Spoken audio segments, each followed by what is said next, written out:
Darius Webb was 38 years old when he decided to stage his own death as an anniversary surprise. He was a successful structural engineer who'd spent a decade building his consulting firm while funding every dream his wife Simone ever mentioned. He'd noticed her distance lately, but blamed it on stress from the art gallery he'd bankrolled with $200,000 of his own money. He thought a grand romantic gesture would fix everything. So he orchestrated a hiking accident with his cousin's help, planning to reveal himself alive at a surprise dinner reservation. Instead, from a remote cabin with surveillance equipment pointed at his own home, Darius watched his wife receive news of his death from sheriff's deputies. Her first phone call wasn't to his mother, wasn't to her family, wasn't to 911. It was to a man Darius barely recognized, and when her voice came through the speakers, she was laughing. What Darius discovered in the 48 hours that followed would expose a betrayal far deeper than infidelity, and the decision he made in that cabin would cost her everything she thought she'd already stolen. Before we jump into the story, comment where in the world you are watching from and subscribe, because tomorrow's story is one you need to hear. Darius Webb stood in his home office, bathed in the blue glow of his computer screen. The familiar face of his cousin Leon filled the video chat window, his outdoor gear visible in the background of his cabin office. "Run it by me one more time," Leon said, leaning closer to his camera. "I want to make sure we have every detail perfect." Darius smiled, clicking through a meticulously organized spreadsheet on his second monitor. "Tomorrow morning, I leave for the trailhead at 7. You'll report me missing around 2 in the afternoon when I don't make our check-in call. Search and rescue gets mobilized, which is actually just my team," Leon interrupted with a knowing grin. "All certified guides who can keep a secret." "Exactly," Darius nodded, his fingers drumming lightly on his desk. "Meanwhile, I'll be set up in your observation cabin with the surveillance equipment. Perfect view of our house, but completely hidden from the road." The sound of a car door slamming came through his open window. Darius glanced at his watch. 7:45 p.m. Simone was home late again. "You sure about all this tech stuff?" Leon asked. "The cameras and everything?" "Tested it 3 times this week. The window cam is completely invisible, and the audio feed is crystal clear. I want to capture her face when she gets the news." Darius's voice softened. "Then, tomorrow night, when she thinks I'm—" He trailed off as footsteps echoed through the house.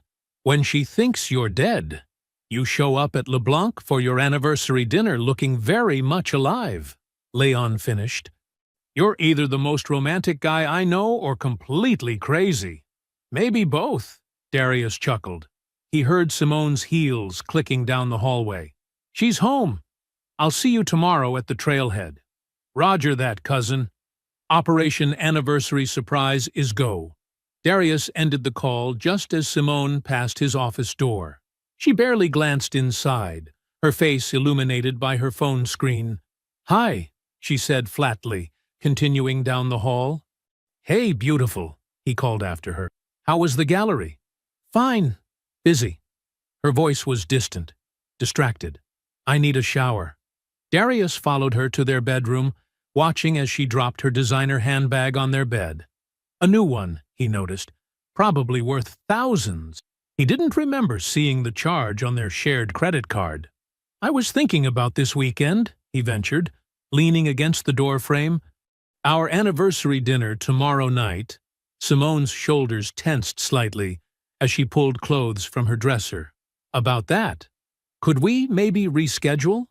The gallery's been crazy, and I have this potential buyer." "The reservation's already set," Darius said carefully, maintaining his calm smile. "LeBlanc at 8. Your favorite restaurant?" She turned, and for a moment, something like irritation flashed across her face before it smoothed into a practiced smile. "Of course. You're right. I'm just tired." As she brushed past him toward the bathroom, Darius caught a whiff of unfamiliar cologne. He watched her place her phone face down on the counter, another new habit he'd noticed lately.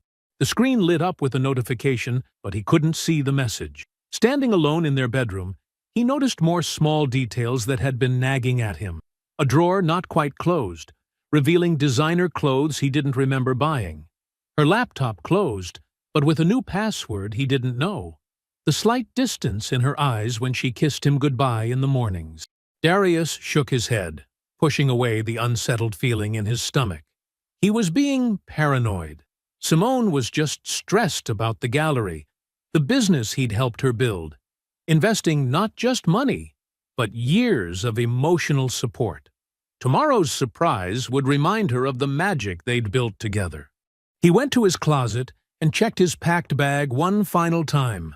Hiking gear, emergency supplies, the small surveillance kit he'd need at Leon's cabin. Everything was ready.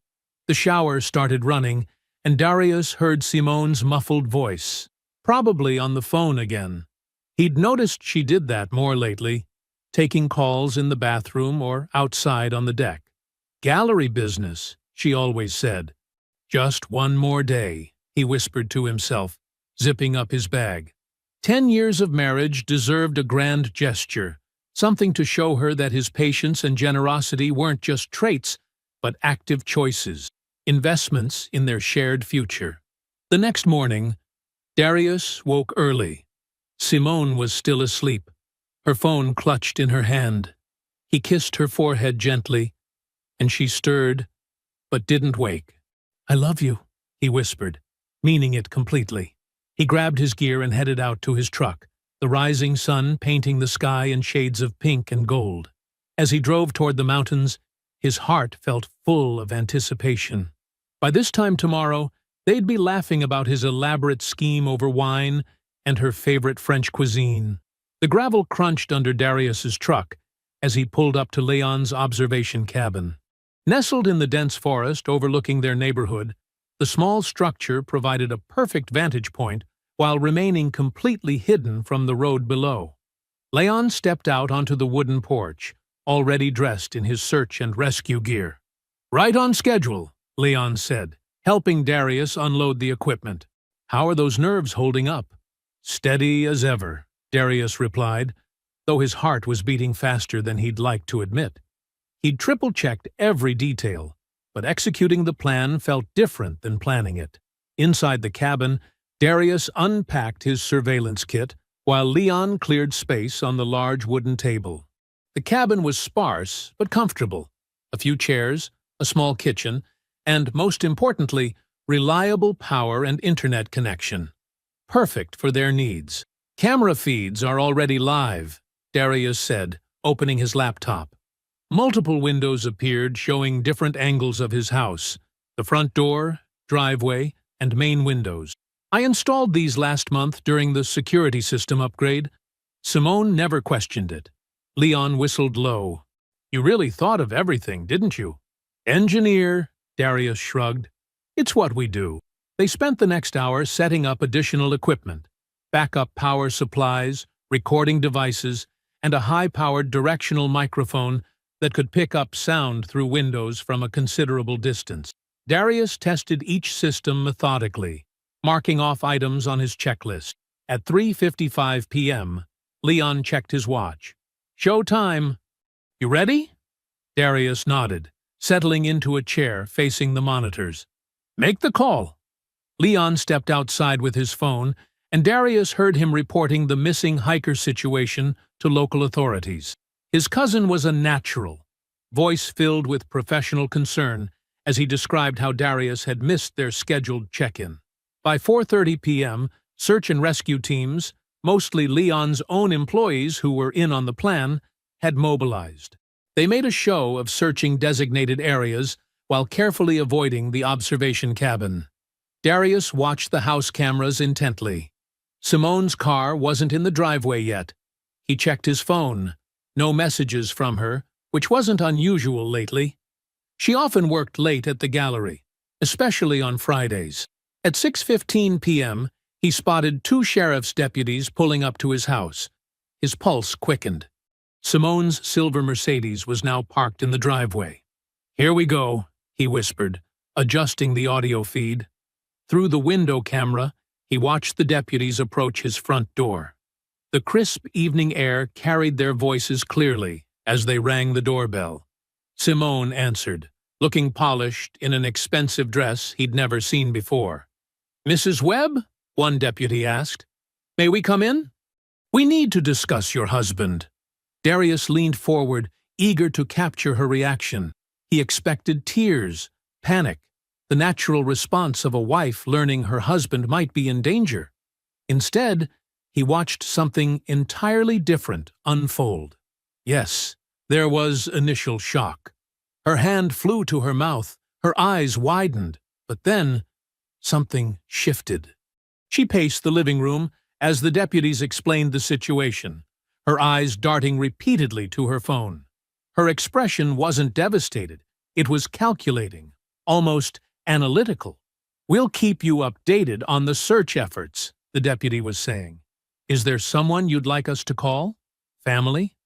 "No," Simone said quickly. "No. I'll handle the notifications myself." But after the deputies left, she didn't call anyone. She didn't cry. She walked through their house with measured steps, touching nothing of his, her face growing more relaxed with each passing minute. She looked unburdened, free. Darius felt something cold settle in his stomach. "This isn't right," he muttered. "What's happening?" Leon asked, returning from his latest search team check-in. "She's not calling anyone. Not my mother. Not her family. She's just—" Darius gestured at the screen where Simone was pouring herself a large glass of wine, her movements almost jubilant. At 8:47 p.m., Simone's phone lit up. She immediately initiated a video call, settling onto their leather couch with her wine. Darius adjusted the audio feed, expecting to finally see her contact his mother or her sister. Instead, a man's face filled her screen, someone vaguely familiar. Darius squinted, trying to place him. Then it hit him. The gallery consultant she'd introduced a few months ago. Trevor? Something. Simone's voice came through the speakers with perfect clarity, and every word shattered Darius's world. "Baby, it actually happened. I can't believe it." She was laughing. Actually laughing. "No, I'm not sad. I'm free. God, I've been waiting for an exit for 3 years." Darius's fingers tightened around his headphones as Simone's laughter echoed through the feed. His chest felt hollow, each breath burning as he watched her face light up at Trevor Nichols on the video call. The gallery consultant she'd introduced at a dinner party 6 months ago, the same man who'd praised Darius's generosity in funding Simone's dreams. "I still can't believe the timing," Simone said, settling onto their living room couch, the one Darius had spent weeks choosing because she loved the color. "I was going to wait a few more months, build up more savings, but this?" She gestured expansively. "This is perfect."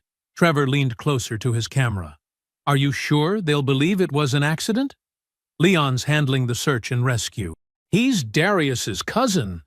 Completely trustworthy because he has no idea what's really happening." Simone rolled her eyes. "That's Darius for you. His whole family worships him because he's so dependable, so generous. It made him useful, but God, it was exhausting pretending to be impressed by all that stability." Each word hit Darius like physical blows. His hands trembled as he adjusted the recording software, making sure every second was captured. 10 years of marriage collapsed into ash in his mouth as he watched his wife dissect their life together with casual contempt. "What about guilt?" Trevor asked, though his smirk suggested he already knew the answer. 10 years is a long performance. Simone's laugh was sharp and dismissive. "Why would I feel guilty? I gave him 10 years of my life. I played the supportive wife, showed up at his boring work events, listened to endless discussions about load-bearing walls and structural integrity." She took a long sip of wine. "I earned every penny I'm going to get from this." "Speaking of pennies," Trevor said, "what's the status on the gallery situation?" Darius leaned forward, his engineer's mind automatically cataloging data points despite the roaring in his ears. "It's bad." Simone waved her hand dismissively. "But I've been moving money around from his accounts to cover the losses." He never checked, just kept depositing more when I said I needed it for inventory or renovations. She smiled, shark-like. "I've got about 300,000 tucked away.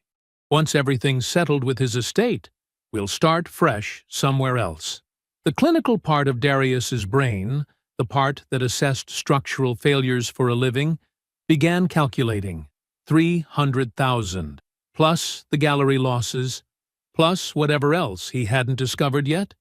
His hands had stopped shaking, replaced by a strange steadiness he recognized from crisis situations at work.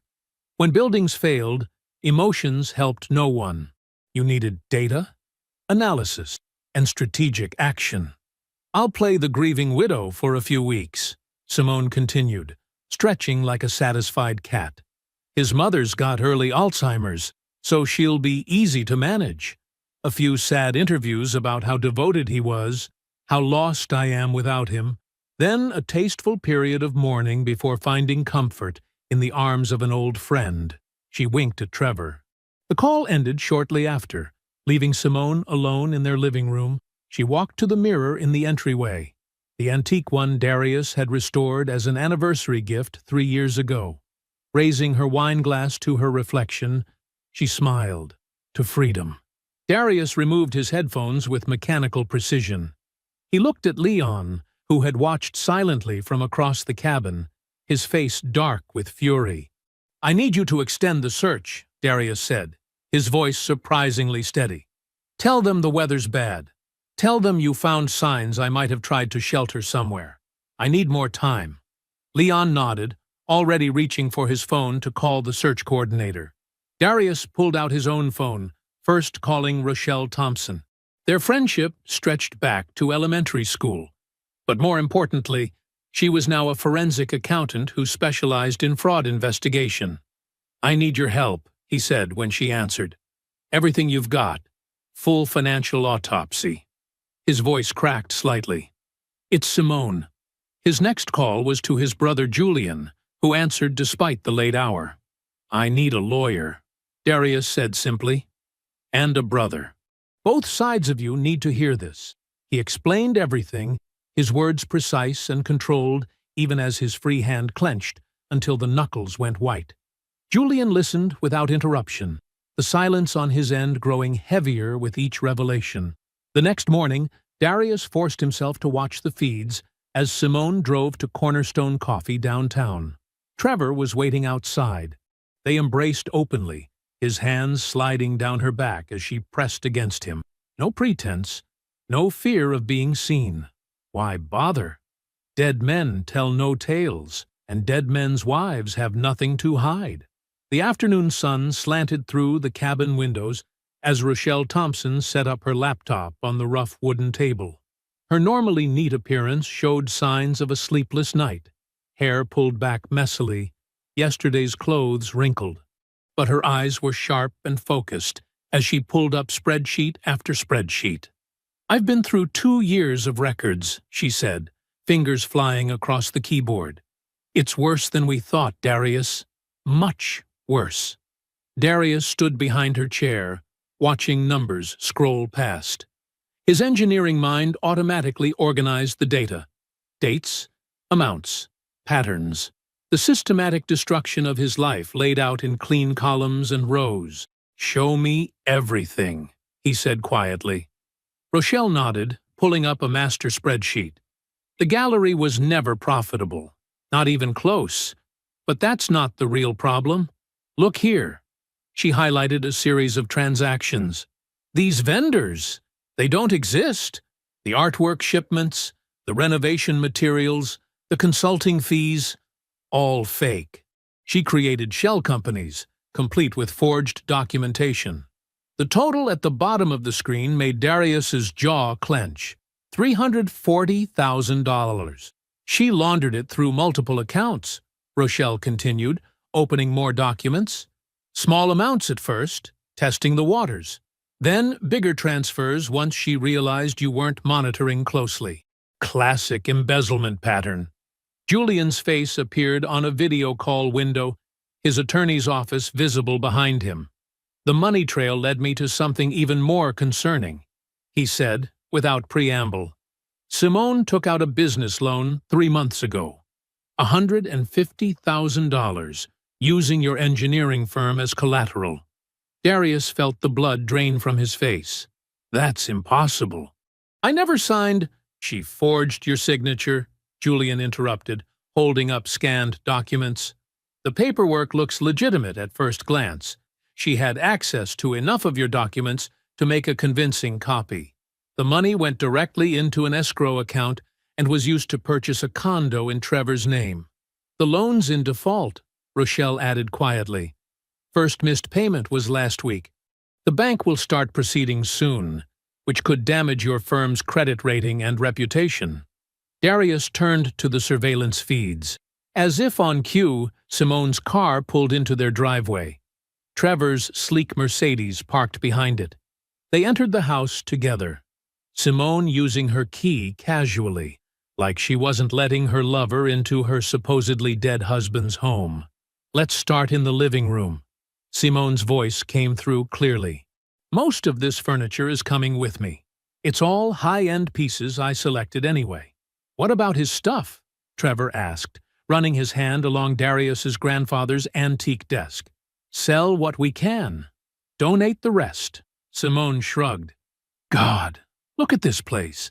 Everything's so practical, so sensible. Just like him. She picked up a framed photo of their wedding day, studying it with detached amusement.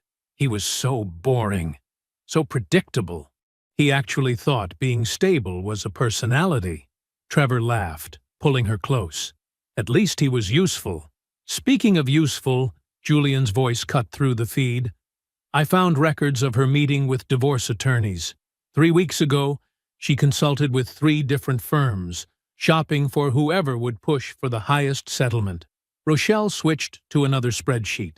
She's been systematically documenting every contribution she made to your business, every time she attended a client dinner or hosted at your house, building a case for maximum spousal support.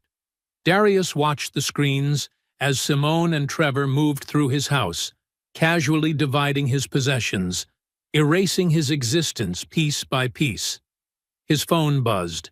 A text from Leon about the search efforts being scaled back due to weather conditions. On screen, Simone received the same update.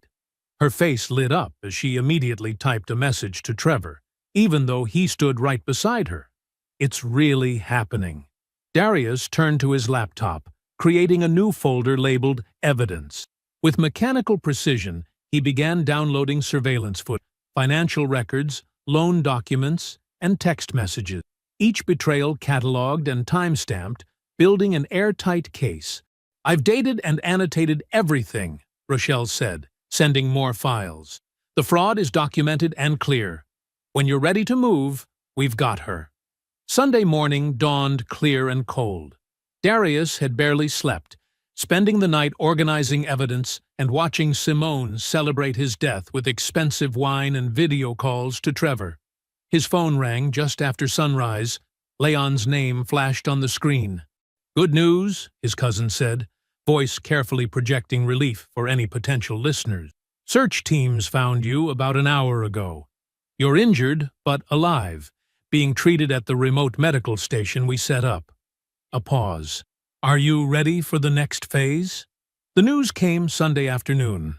Through the cabin's surveillance system, Darius watched 2 deputies return to his house. Simone answered the door in yoga pants and one of his old college sweatshirts, a calculated costume of casual grief. Mrs. Webb, the older deputy said, we have good news. Your husband has been found alive. The flash of dismay across Simone's face was subtle but unmistakable. Her hands tightened on the door frame before she caught herself, rearranging her features into shocked joy. Alive? Oh, thank God! She pressed a hand to her chest, tears appearing on command. Where is he? Is he hurt? I need to see him.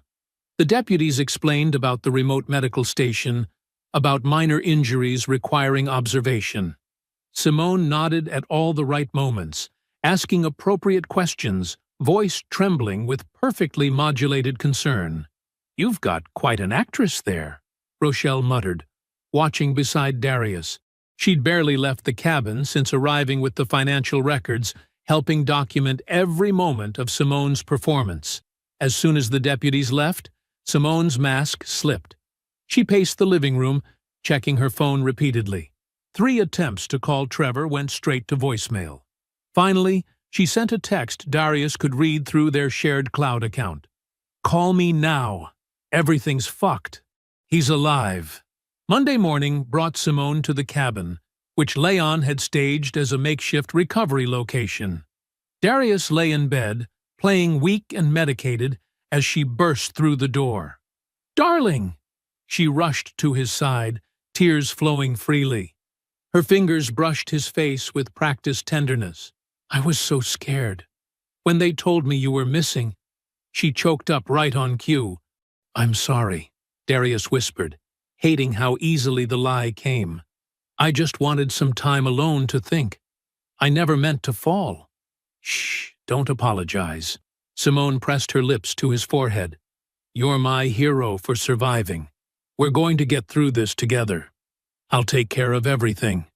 She spent an hour outlining recovery plans, physical therapy, trauma counseling, reduced work hours. Every suggestion positioned her as the devoted caretaker. Every touch and tear designed to reinforce his dependence. The moment her car left the property, Darius checked her messages to Trevor. "He's so pathetic right now," she wrote. "This is almost too easy. He's completely dependent on me. A few more months, and I'll have everything lined up." Trevor replied, "Stick to the plan. Play Florence Nightingale. The more he trusts you, the smoother this goes." Over the next week, Darius returned home to a masterclass in manipulation. Simone transformed their house into a recovery sanctuary. She cooked his favorite meals, scheduled appointments, posted loving updates on social media. Each photo showed her gentle devotion, feeding him soup, helping him walk, reading by his bedside. But in the quiet moments when she thought him sleeping, she methodically went through his office. She photographed documents, tested passwords, made notes about account numbers. Her performance never slipped, but her eyes remained calculating. Behind the scenes, Darius's team worked with matching precision. Julian secured emergency court orders, freezing key accounts, citing evidence of fraud. Rochelle traced every dollar Simone had stolen, building an airtight paper trail. Leon maintained the recovery location story with local authorities, establishing alibis for Darius's surveillance period. Darius himself began the careful work of financial disentanglement. He moved legitimate assets through channels Rochelle had verified secure. He documented every time Simone attempted accessing restricted accounts. He fed her carefully crafted misinformation about an upcoming contract, a major infrastructure project worth millions. He reached out to colleagues and clients, sharing carefully edited versions of his accident. Each conversation reinforced his professional reputation while establishing witnesses to Simone's current supportive behavior. The contrast with her true actions would be devastating later. Friday evening found him pretending to doze on the couch, while Simone paced the back patio, finally reaching Trevor. "He mentioned a huge contract coming through," she said in a low voice. "Some massive infrastructure project. We need to time this perfectly." "The divorce, you mean?" Trevor asked. "Obviously. Once the contract's signed, but before the money hits the accounts. That's when I file." She laughed softly. "All this playing nurse was worth it. He actually thinks I've fallen in love with him all over again." Saturday morning brought weak sunlight and a chill that seemed to seep through Darius's jacket as he approached his mother's modest ranch house. He'd been putting off this visit, knowing his injuries would worry her. But after overhearing some of Simone's phone conversations, he needed to understand what she'd been telling his mother. Diane Webb opened the door before he could knock, her silver hair neatly combed, but her eyes holding that slight cloudiness he'd learned to recognize as a confused day. "Darius?" She blinked rapidly. "I wasn't expecting— Are you all right? Your wife said you weren't supposed to drive yet." "I'm okay, Mom. Leon dropped me off." He followed her inside, noting how she wrung her hands, a nervous habit she'd developed since the Alzheimer's diagnosis.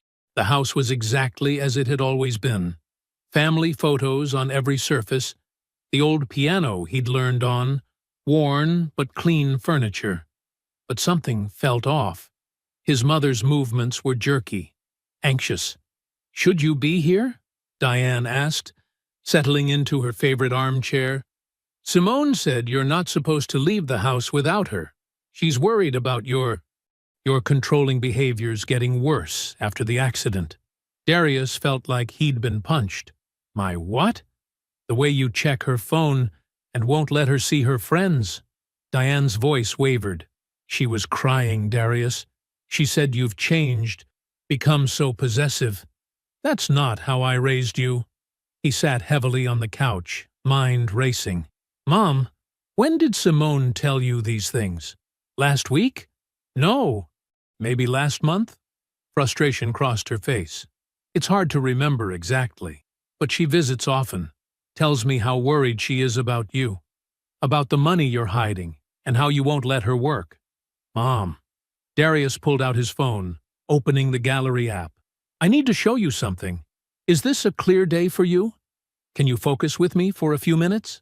Diane straightened, some of the confusion leaving her eyes. "Yes, I think so. I took my medication this morning. I remember that clearly." He showed her bank statements, text messages, photos of Simone with Trevor. Carefully, gently, he explained what had really been happening. His mother's face crumpled as understanding dawned. "She used me," Diane whispered. "She knew I might not remember things right, and she—" Tears spilled down her cheeks. "How dare she? How dare she make me doubt my own son?" Darius activated his phone's recording app, asking her permission. "Mom, can you tell me what Simone has been saying to you? Everything you remember?" For the next hour, Diane detailed visits where Simone had planted false memories, twisted reality, used his mother's condition to build a narrative of abuse. By the end, Diane was shaking with anger. "I want her out of your life," she declared, having one of her clearest moments in weeks. "She's poison, Darius. Pure poison." That afternoon, back at his temporary office in Leon's cabin, Darius began discovering the full scope of Simone's campaign. His email held dozens of messages from concerned friends and colleagues, all referencing things Simone had told them. According to her, he was possessive, financially abusive, prone to angry outbursts. She'd told his cousin Sarah that he'd thrown a laptop during an argument, told his old college roommate that she wasn't allowed to have male friends, told his business partner that she feared for her safety, but didn't want to involve police. Methodically, Darius began reaching out to each person, not to defend himself, not yet. Instead, he asked careful questions about what exactly Simone had said, when she'd said it, who else was present. He recorded every conversation, building a detailed record of her defamation campaign. "Look at the pattern," Julian said during their evening video call. "She's creating sympathetic witnesses for when she files for divorce. The timing is deliberate." "I want to expose her now," Darius growled. "Especially after what she did to Mom." "Patience," Julian counseled. "Let her build the lies bigger. The higher she stacks them, the harder they'll fall. Trust me, when we're done, no one will ever believe a word she says again." Wednesday evening arrived with a sense of inevitability. Darius sat at their kitchen table, watching Simone arrange papers with practiced solemnity. "I think we need some time apart," she said softly, eyes downcast in perfect imitation of reluctant sadness. "After your accident, I've been doing a lot of thinking. About us, about our future." She slid the separation agreement across the table. Darius scanned the terms without reaction. She would get the house, half his business, substantial monthly support payments. Everything she'd been positioning herself for over years of calculated deception. Darius sat at the kitchen table, the separation papers spread before him like a blueprint for demolition. The overhead light cast harsh shadows across the documents detailing how thoroughly Simone planned to dismantle his life. She stood nearby, arms crossed, wearing an expression of practiced concern that he now recognized as completely artificial. "I know this is hard," Simone said softly, "but it's what's best for both of us. After your accident, I realized life is too short to keep pretending." Darius's fingers traced the edge of a page outlining her demand for the house. Pretending that this marriage is what either of us really wants anymore. She sank into the chair across from him, the movement graceful and calculated. "I've put my dreams on hold for your career for so long. The gallery was my first real chance to build something for myself, and even that became about supporting your image as the successful husband." He noted how she'd positioned herself, shoulders slightly hunched, hands clasped as if in supplication. Every gesture designed to reinforce her narrative of sacrifice. "These financial terms," he said quietly, indicating the extensive list of demands, "they're only fair." Her voice took on an edge of righteousness. "I've invested 10 years of emotional labor into this marriage, into being the perfect wife for your business events, into maintaining our social connections. That has value, Darius." He let his hands shake slightly as he gathered the papers. I need time to think about this." "Of course," she said, triumph flickering behind her sympathetic smile. "Take all the time you need. I know it's a lot to process." Over the next week, Darius executed a careful performance of his own. He called in sick to work, letting his voice crack on the phone with his assistant. He stopped shaving, left dishes in the sink, wore the same clothes multiple days in a row. When Simone was home, he sat in dimmed rooms, staring at nothing. She documented everything, taking photos when she thought he wasn't looking. Evidence of his unstable state for her lawyer, no doubt. Every night, she made phone calls from her car, updating Trevor on his deterioration. "He's completely falling apart," she reported gleefully on Tuesday evening. "He'll sign anything at this point. I've had my lawyer add clauses about partial ownership of the engineering firm. He won't even read the fine print in this state." The official divorce filing arrived with additional demands: executive decision-making power in his business, access to future contracts, increased monthly support. Simone presented each new requirement with gentle insistence, as if she were doing him a favor by taking these burdens off his hands. When Julian, acting as his attorney, suggested mediation at a neutral law office to discuss the terms reasonably, Simone jumped at the opportunity. She immediately insisted Trevor attend as her emotional support person, certain of her position of power. "Of course your friend can attend," Julian agreed smoothly during the scheduling call. "We want everyone to feel comfortable and supported during this process." Behind the scenes, Darius coordinated the final pieces of his response. The 2 detectives he'd been working with confirmed the fraud charges were ready. Rochelle completed her forensic analysis of every transaction, every forged document, every penny stolen. Julian organized affidavits from witnesses and documentation of Simone's systematic lies.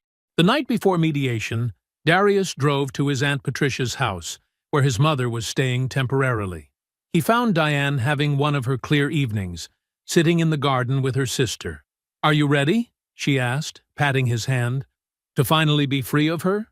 "More than ready," he assured her. "Aunt Patricia will stay with you tomorrow while everything happens." "I don't want you to worry." "I'm not worried anymore," Diane said firmly. "Not now that I understand what she really is." Thursday morning arrived clear and cold. Darius dressed with precision. His best charcoal suit, crisp white shirt, polished shoes, everything arranged to project stability and control. In the bathroom, he looked at his reflection for a long moment before removing his wedding ring for the last time. The pale band of skin where it had rested would fade, like all marks of Simone's presence in his life. He placed the ring deliberately on the counter, a small golden circle that had once represented endless love and commitment. Now, it was just metal, as hollow as the vows she'd spoken. Without looking back, he walked out of the bathroom, ready to face the day that would change everything. The glass-walled conference room on the 14th floor gleamed in the morning sunlight. Darius sat beside Julian, watching the downtown traffic flow far below while they waited. Rochelle had positioned her laptop and projector with characteristic precision. The two detectives, Burke and Martinez, maintained casual poses near the door, badges concealed but accessible. At exactly 10 a.m., the elevator chimed. Simone strode in wearing an expensive cream suit, Trevor close behind in designer business casual. Her confident smile faltered slightly at the unexpected crowd. "What's all this?" she asked, voice sharp beneath forced lightness. "I thought this was a simple mediation." "It is," Julian replied smoothly. "Please, have a seat. The stenographer needs to record everything accurately." Simone's eyes darted between faces as she sank into a chair. Trevor remained standing until Detective Martinez subtly shifted, blocking the door more definitively. He sat. "Before we discuss settlement terms," Darius said quietly, "I'd like to review our financial history." He nodded to Rochelle, who dimmed the lights and activated the projector. The first slide appeared, a meticulous timeline of transactions, each fraudulent transfer highlighted in red. Dates, amounts, account numbers, all documented with brutal clarity. Simone's face drained of color as she recognized her own paper trail. "Over the past 2 years," Rochelle explained professionally, "approximately $340,000 was systematically embezzled through a network of false vendors created to appear legitimate gallery expenses." Trevor's chair scraped back. Detective Burke stepped forward, badge now visible. "Please remain seated, sir." Darius pressed a button on the conference phone. Simone's voice filled the room. "Baby, it actually happened. I can't believe it. No, I'm not sad. I'm free." Her recorded laughter echoed off glass walls. More recordings followed.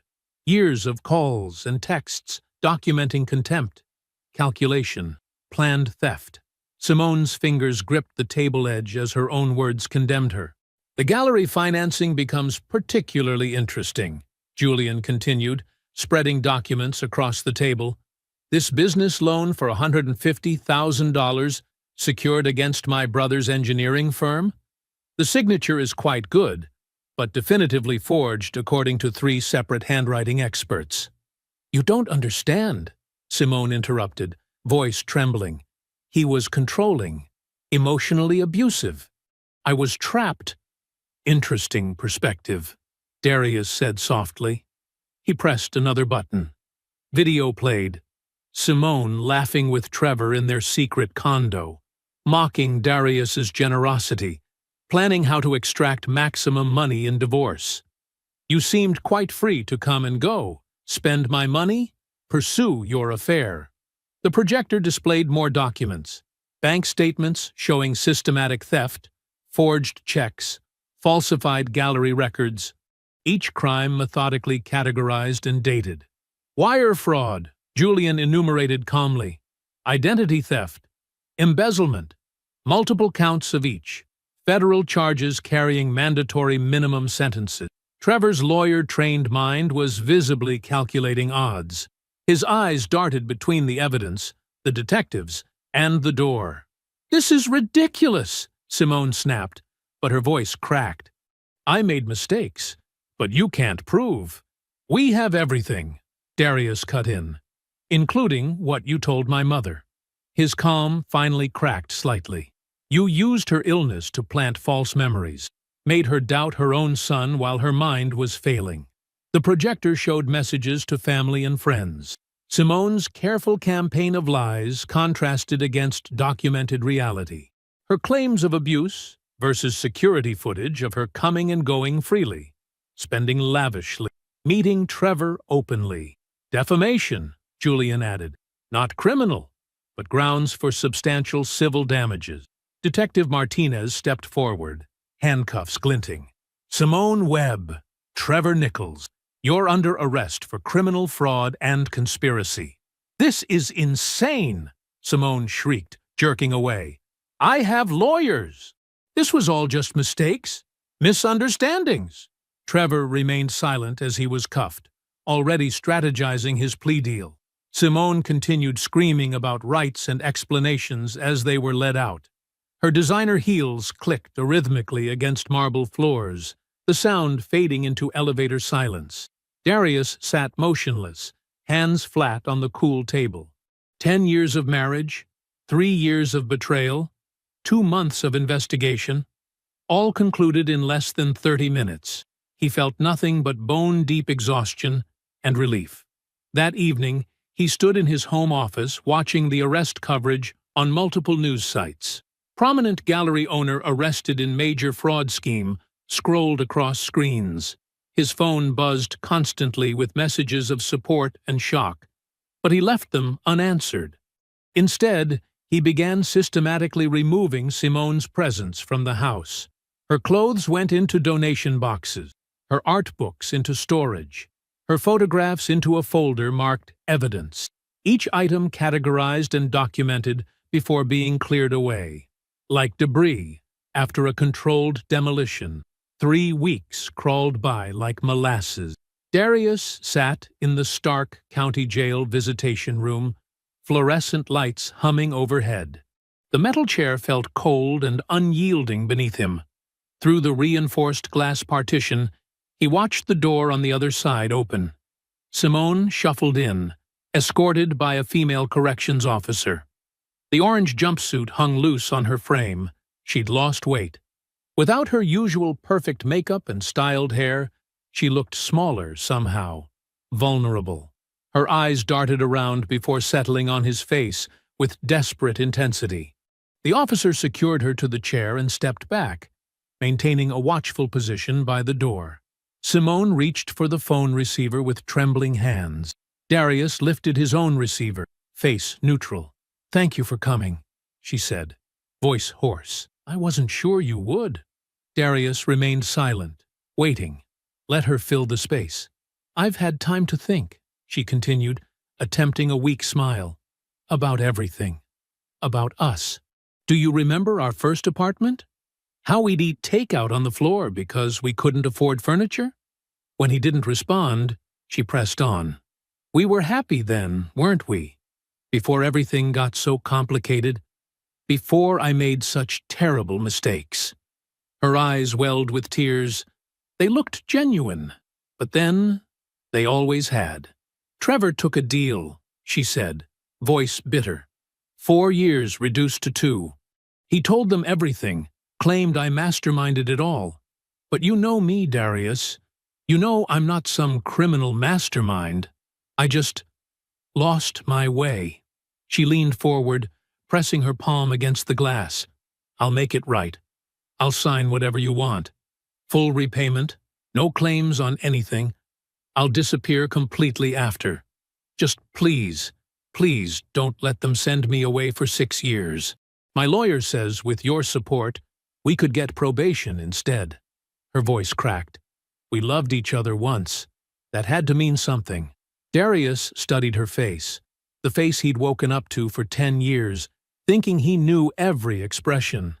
Now he wondered if he'd ever known her at all. "Are you finished?" he asked quietly. She nodded, hope flickering in her eyes. "You're right about one thing," he said. "We did love each other. Or rather, I loved who I thought you were, and you loved what I could provide. Neither of those people exist anymore." The hope in her eyes died. "You taught me something valuable," he continued, voice steady. "Some people mistake kindness for weakness, patience for passivity, support for submission. You'll have plenty of time to contemplate that mistake." "Darius, please," she whispered. "I'll do anything. That's the problem, he replied. You already did everything. Every lie, every theft, every manipulation. The woman who planned my death celebration while I was supposedly lost in the mountains? That's who you really are. The person who used my mother's illness to plant false memories? That's your true character. Tears streaked down her face. I was unhappy. I felt trapped. You have to understand. I understand completely, he cut in. You had choices. You could have asked for divorce, could have left honestly. Instead, you chose systematic fraud, chose to steal not just money, but years of my life, chose to damage my reputation, my business, my family relationships. His voice remained calm, but each word landed like a hammer strike. Those weren't mistakes. They were calculated decisions, documented in your own words and actions. The woman I thought I married never existed. She was a performance, remember? Your words. Simone's face contorted. She slammed her palm against the glass. You've ruined my life, everything I worked for. No, he interrupted. You documented it all yourself. I just presented the evidence. He stood, receiver still in hand. This is our last conversation. I've instructed the facility to refuse any future visitation requests. Goodbye, Simone. She started screaming, yanking at her restraints as the officer moved forward. Darius replaced the receiver with deliberate care and turned away, her muffled shrieks following him out. The autumn sun felt warm on his face as he walked to his car. The drive home took him past familiar landmarks that held different meanings now. The gallery, shuttered. Their favorite restaurant, avoided. The park, where he proposed, tainted. But as he turned onto the tree-lined street leading to his mother's place, the knot in his chest loosened slightly. Diane Webb was waiting on the porch of her small house, overnight bag packed. She'd had good days and bad days lately, but her smile of recognition was clear as sunlight when she saw him. "Ready for dinner?" he asked, helping her with her bag. "You're making that pasta thing?" she asked hopefully. "With the garlic bread you like," he confirmed. Her face brightened. "You're such a good boy, Darius. Always taking care of everyone." He helped her into the car, thinking how that trait had once been weaponized against him. But caring for his mother, that was strength. Not weakness. That was love with clear eyes, not blind trust. They drove home together, the setting sun painting the sky in shades of possibility. 18 months later, Darius stood in his sun-drenched kitchen, watching steam rise from the coffee maker. The modern house felt peaceful on this Saturday morning, all clean lines and open spaces, so different from the cluttered decoration of his old life. From the family room, his mother's laughter rang out. "Oh, look at this cat video," Diane called. "The little one keeps falling off the counter." Darius smiled, pouring 2 cups of coffee. His Aunt Sarah had shown Diane how to use a tablet last month, and now she spent happy hours scrolling through animal videos and family photos. The home care assistant, Maria, sat nearby, joining in Diane's delight while keeping a watchful eye. He carried the coffee to where his mother sat. The house had been designed with her in mind. Wider doorways, gentle transitions between spaces, clear sight lines that helped on her confused days. But today was a good day, her eyes bright with awareness. "Coffee, Mom?" he offered. "Thank you, sweetheart." She patted his hand. "Maria, look how handsome my son is in that new suit. The blue one from yesterday's meeting." "The Anderson contract signing," Darius confirmed. The engineering firm had not just survived Simone's attempted sabotage, it had thrived. Colleagues and clients rallied around him during the crisis, impressed by his steady leadership. The sympathy contracts that followed proved his team's excellence, leading to larger projects. His phone buzzed, a text from Keisha. "Looking forward to dinner tonight. Need me to pick up anything?" He smiled, typing back. "Just yourself." 6 months of dating, taking things carefully. She knew everything about Simone, understood his caution about new relationships. As a civil rights attorney, she appreciated the value of patience and clear boundaries. "Is that Keisha?" Diane asked hopefully. She had taken to Keisha immediately, delighting in her warm laugh and sharp mind. "She's coming for dinner," Darius confirmed. "Good. She's good for you." "Not like—" Diane frowned, a shadow crossing her face. "It's okay, Mom," Darius said gently. "That's all in the past." He checked his email, finding the weekly update from his foundation. What started as a personal mission had grown into a proper nonprofit, helping fraud victims navigate financial recovery. They'd assisted 38 families so far this year, providing legal guidance and emotional support. Walking to his home office, Darius noticed an email from Julian marked FYI. His brother had forwarded a news alert. Trevor Nichols, released after 18 months, had left the state. The art world had blacklisted him completely. As for Simone, she was serving year 2 of her 4-year sentence. Her family had cut contact, embarrassed by the scandal. Her carefully crafted reputation lay in ruins. A separate email from his attorney caught his attention. Letter received from Simone Webb. Inmate, Chavruris 247391. Forwarding unopened, per your instructions. Darius picked up the envelope from his printer tray. Her handwriting was familiar. How many love notes had she written in that precise script, each word calculated for effect? He held it for a moment, feeling nothing but distant pity. The shredder hummed efficiently, reducing her words to confetti. Some people didn't deserve closure.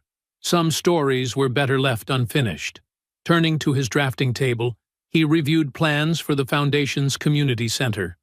The design incorporated elements of strength and transparency, lots of natural light, open spaces for group support meetings, private consultation rooms with calming views of planned gardens.